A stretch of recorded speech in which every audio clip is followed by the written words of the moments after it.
All right, welcome back. It is day 2. And remember, a psalm a day, it's going to keep the devil away. So today we're at Psalm 2. Goes, why do the heathen rage, and the people imagine a vain thing? The kings of the earth set themselves, and the rulers take counsel together against the Lord and against his anointed, saying, let us break their bands asunder and cast away their cords from us. He that sitteth in the heavens shall laugh. The Lord shall have them in derision. Then shall he speak unto them in his wrath, and vex them in his sore displeasure. Yet have I set my king upon my holy hill of Zion. I will declare the decree. The Lord hath said unto me, thou art my son. This day have I begotten thee.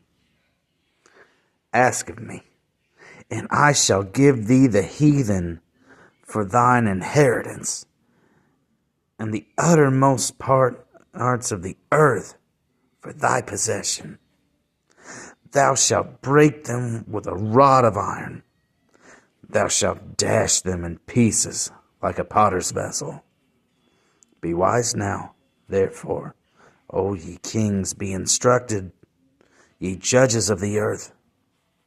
Serve the Lord with fear, and rejoice with trembling.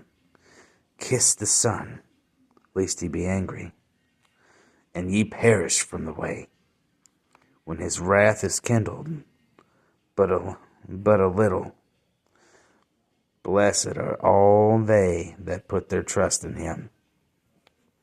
Okay, so basically this is talking to the nations. This is speaking to the nations, and it calls into question why all the people of the earth hate Israel and hate God's people. Okay, why do they do that? Well, they're not saved, and when you're a child of the dark, when you're out in the darkness and you see the light, you don't like the light because it shines the ugly parts of you on it, right?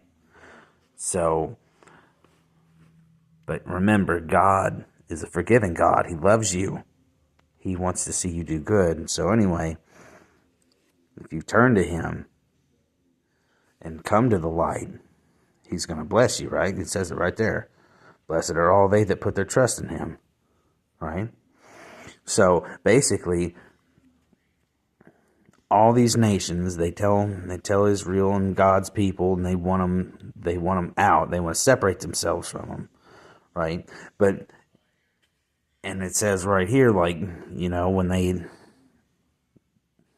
when they come against them, and when they plot things, and when they do things to harm Israel and harm God's people, the Lord's going to come up here and he's going to laugh at them, and he's going to put them in confusion.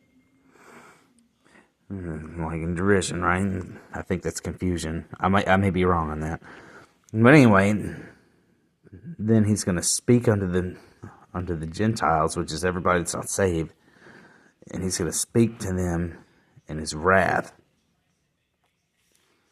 right? And he's going to tell them he's displeased with them because everybody's going to stand before judgment one day, and you're either on the Lord's side or you're not. And if you're not on the Lord's side, I would strongly suggest you right now just come back to the light and turn your life over to him. That's the best thing you could ever do.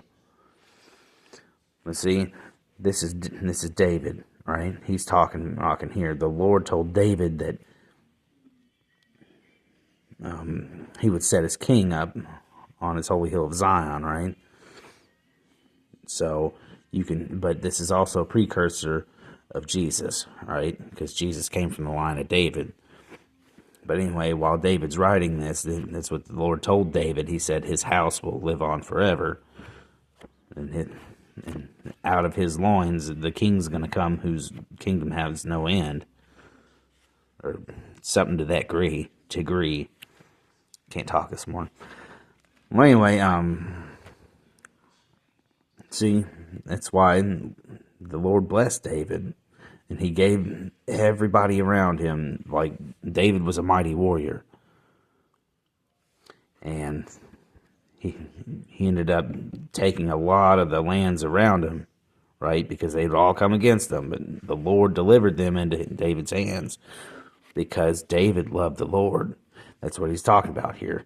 Thou shalt break them with a rod of iron. He's shattering the nations and the kingdoms around Israel. And thou shalt dash them like a potter's vessel. See, the potter's vessel being being like a clay pot or something, and you break it.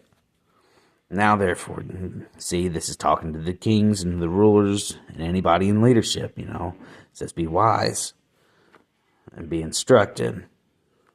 Serve the Lord with fear and rejoice with trembling. Okay?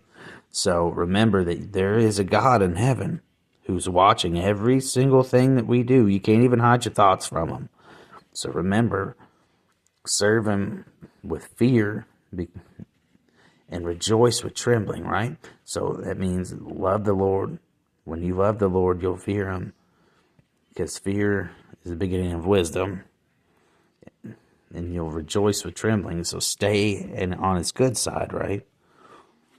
So that's basically what I take from this.